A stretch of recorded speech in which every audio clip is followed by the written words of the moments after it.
सुरू करा. तातेन कथितं पुत्र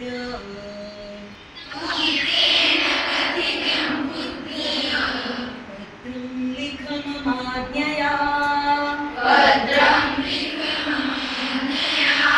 नातेन लिखितं पत्रं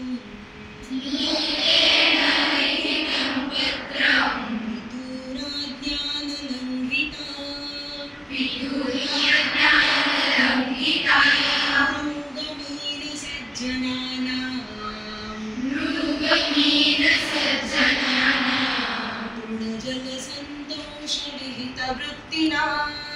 तृणजलसन्तोषविहितवृत्तिनां लुब्धकधीवरपिशूनां निष्कारणवैरिणो जगति